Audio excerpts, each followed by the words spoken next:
Ibu yang baik.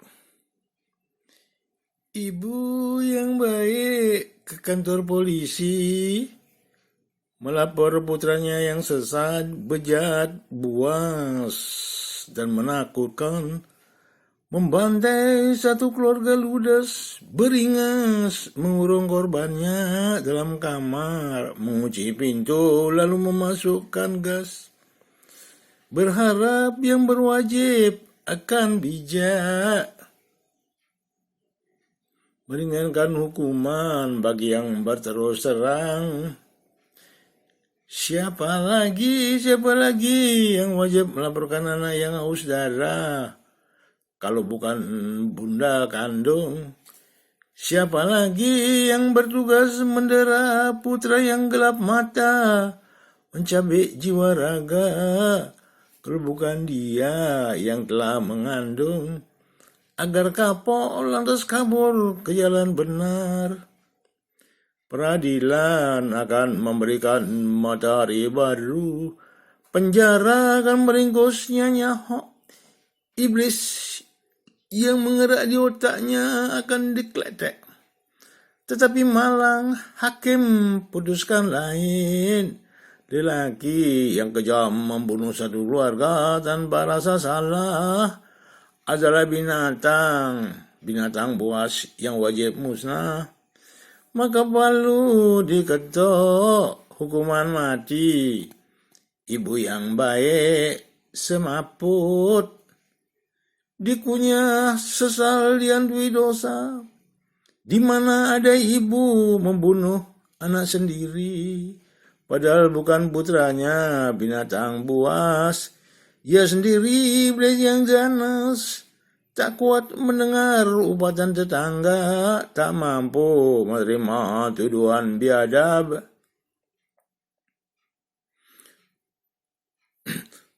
Tak mampu menerima tuduhan biadab. Dengan sesal berkepanjangan, ibu yang baik berkunjung ke penjara untuk sujud minta ampun atas kebodohannya. Tapi begitu bertatapan ia kembali tumbang. Putra yang malang itu besar jiwanya. Ia mengurut kaki ibunda lalu minta maaf atas segala dosa serta pamit pergi jauh tak kembali. Sama sekali tidak mengutuk putusan pengadilan. Sama sekali tidak menghujat ibu kandungnya. Ibu tak usah menyesal, jangan merasa dosa.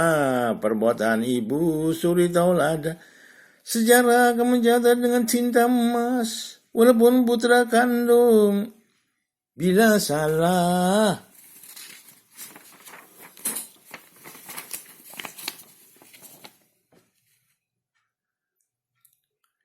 Bila salah harus dihajar.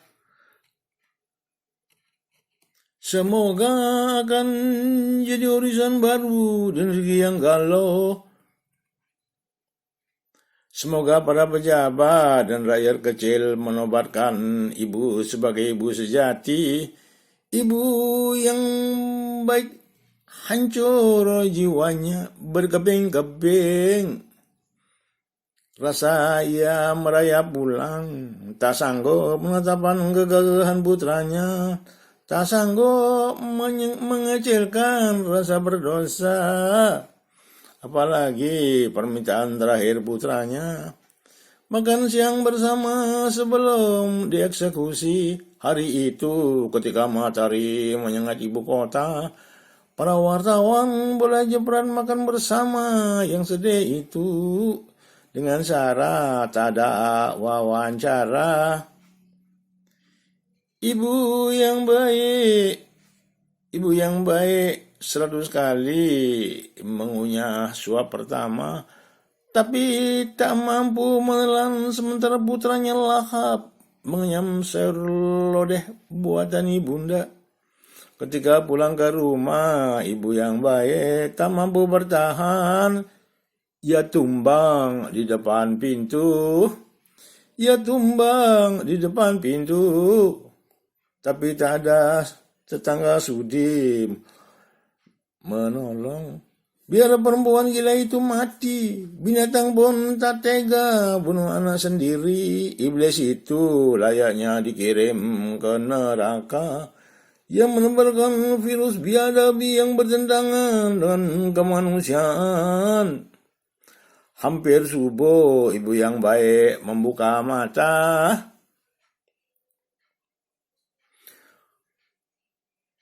Ronda kampung mengetuk tiang listrik 4 kali. Itulah saat putra yang dipersilakan sholat terakhir untuk kemudian digiring ke lapangan eksekusi. Ibu yang baik terpekik melihat jam beker terlalu cepat. Sambil membayangkan kain hitam ditutup ke mata putranya, dan 10 senjata dikokang untuk tebar peluru belah dada putranya. Ibu yang baik itu panik.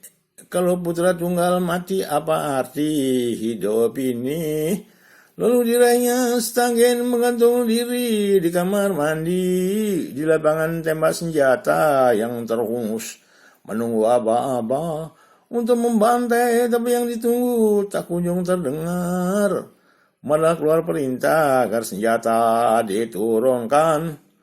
Regu tembak kembali. Jadi semua itu.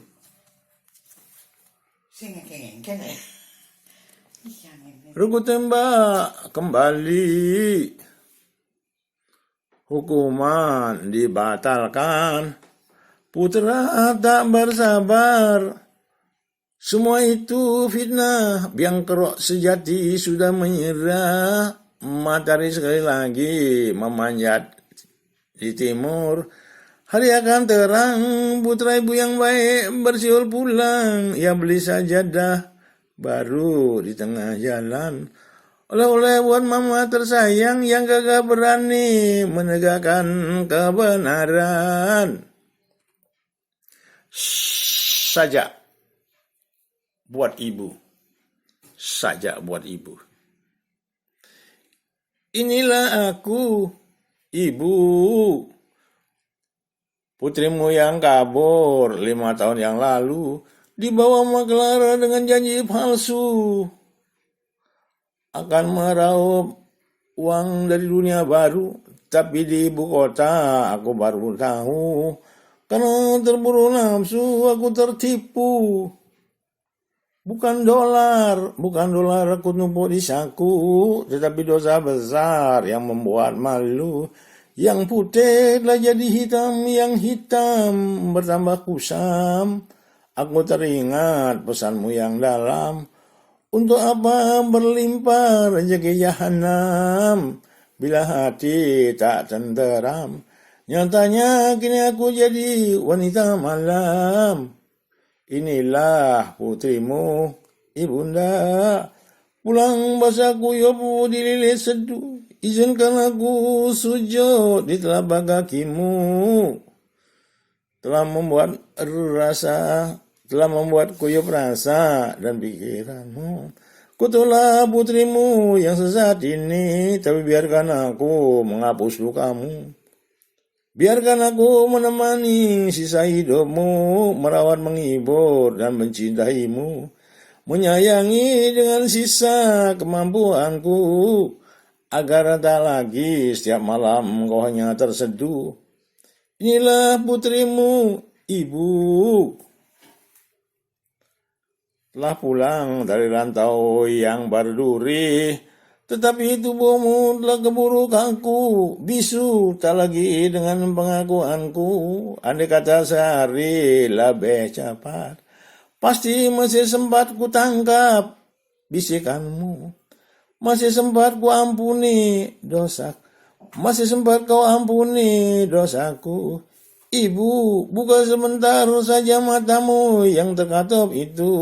Lihat putrimu kembali terbakar sesal di dosa. Apa gunanya rezeki?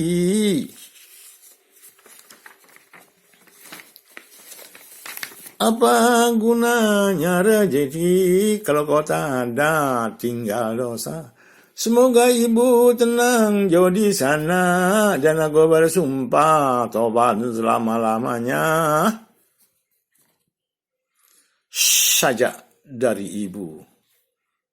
Saja dari ibu. Anakku, buah hati belahan kalbu. Subuh itu ketika kau kabur dari ibu, dengan tinggalkan sajadah kesayanganmu, serta surat pendek tekadmu menjual diri di ibu kota, ibu menjerit terpatut duka. Bukan tabah hasratmu meraup uang, bukan tak bangga kamu berjuang untuk mengangkat hidup yang malang. Bukan tak kenal nyala api darah moyangmu. Mutilah dulu bapakmu mempesona ibu.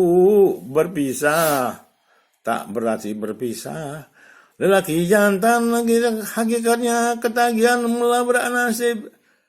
Hanya kenapa tak kau berikan ibu memelukmu? Sebelum tak bisa ku peluk lagi. Setahun ibu menangis menunggu beritamu. 2 tahun berlalu kering tak ada berita. Berita kamu gagal, berarti kamu gagal. Surat pasti mengaril kalau kamu beruntung. Seperti suci anak tetangga yang sudah belikan ibunya sawah, kambing dan HP. Tetapi apapun terjadi, apapun yang tak kuharap terjadi, kau tetap janin ibu yang ku gendong 9 bulan. Ku susul 2 tahun sambil menggarap sawah, sebelum disita rumah gadai. Sekali anakku, kau tetap anakku. Walaupun bukan anakku lagi, pulanglah peluk ibu sekali lagi. Peluk ibu sekali lagi. Hangat tubuhmu akan kujadikan selimut. Suaramu akan membunuh sepi. Kehadiranmu akan mencuci habis perih. Pulanglah sekali saja. Apapun terjadi, ampuni ibu yang telah mengumpatmu banci. Pulanglah cengeng ibu yang sudah berkarat. Ibu akan bahagia mandi bunga kalau saja yakin kamu masih ada. Saja untuk ibu dari anaknya yang terpidana mati.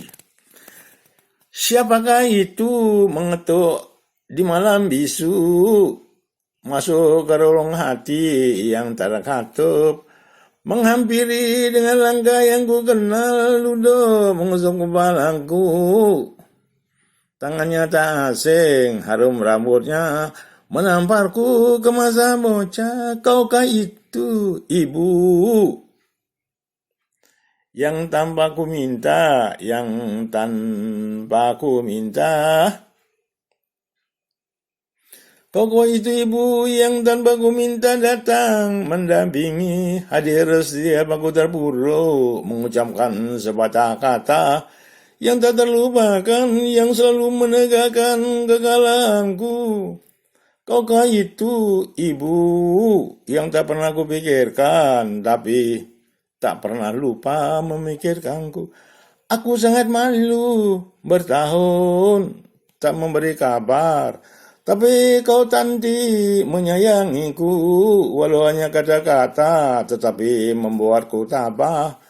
Anakku, bagaimanapun pedihnya hidup, ingatlah kamu masih punya ibu yang akan selalu menemanimu kemanapun kau pergi. Ibu terbawa, apapun yang menimpa kita berbagi. Bila kamu tumbang, ibu ikut perih. Bila kau perih, ibu yang paling sedih. Bertahanlah dengan tabah, semuanya akhirnya akan lewat juga. Yang di atas itu sudah mengatur. Demikianlah detik-detik terakhir menghampiri Kuasa tangan ibu menuntunku sejuk, gemetar di sekujur jiwaku menjadi reda. Ketika 10 laras senapan itu serentak menembak, aku telah pasrah, eksekusi mati pantas bagi raja narkoba tersungkur. Kaukah itu ibu? Kaukah itu ibu? Kaukah itu ibu? Suaramu memanggil masa lampauku, tapi kini beda. Tak ada lagi, tak ada lagi, tak ada lagi.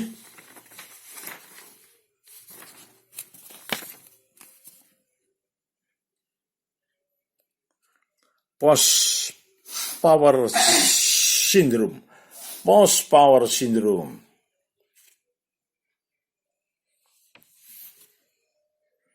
Post power syndrome. Baginda Kaisar Sepo mencopot mahkotanya pada usia 100 tahun. Ia telah memimpin kerajaan menjadi negeri yang makmur dan disegani rakyat-rakyat yang dicintai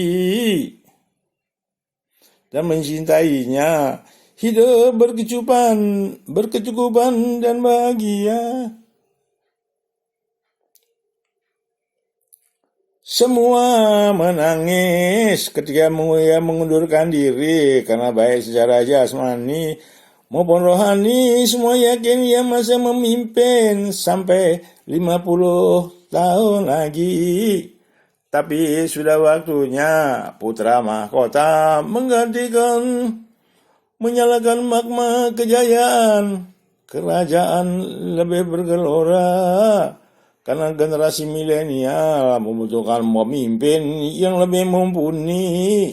Biarkan aku menghabiskan sisa hidupku untuk menyepi, berpikir, merenung, menulis puisi, dan melukis untuk mempercantik rohani.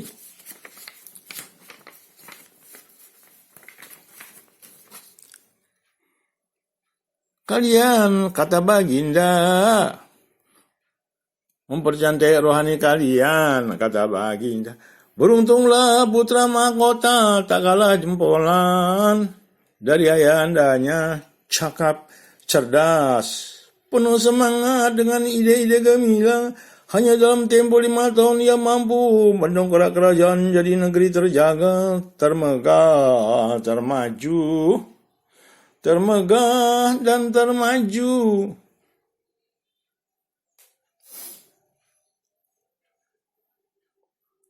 Paling damai dan paling disegan. Setelah 10 tahun kerajaan menjadi pusat dunia dalam segala hal. Yang paling hebat masuk tahun ke-15. Kaisar Sepo sama sekali sudah terlupakan. Anak-anak sekolah tidak mengenalnya lagi. Itu semata di samping Baginda Kaisar Sepo. Itu semata-mata di samping Baginda Kaisar Sepo dianggap sudah menghilang. Rakyat memang sudah terlalu puas dengan Kaisar muda. Padahal Kaisar Sepo masih tetap ada sebagai pemulung di bawah sebuah jembatan tua. Dianggap orang gila karena suka mengaku-aku dirinya bekas kaisar. Apakah itu cerminan nasibku setelah mahkota ibu kota dicabut dari kepalaku. Sambat Jakarta dalam benaknya kambing. Seekor kambing berpikir, apakah riwayatku akan berakhir sebagai gulai, sate tongseng, daging bakar atau sop? Kalau boleh memilih, aku ingin jadi kebab. Pemiliknya yang tahu ilmu kambing terenyuh. Ia mendekati hewan biaranya itu dengan penuh empati. Bing, sapanya dengan suara tertekan karena tak mampu menahan haru. Bing, kalau aku boleh bertanya, akhir yang mana bagimu paling nyaman? Kambing terkejut. Ia tak pernah punya informasi bahwa manusia mengerti bahasa kambing. Bukan kami manusia yang paham bahasa kalian, kata juragan kambing itu memotong. Tapi kalian sendiri yang sudah sangat maju sehingga paham bahasa kami. Dan itu bukti tak berbantah bahwa kambing-kambing bukan atau tak lagi jenis hewan yang paling bodoh.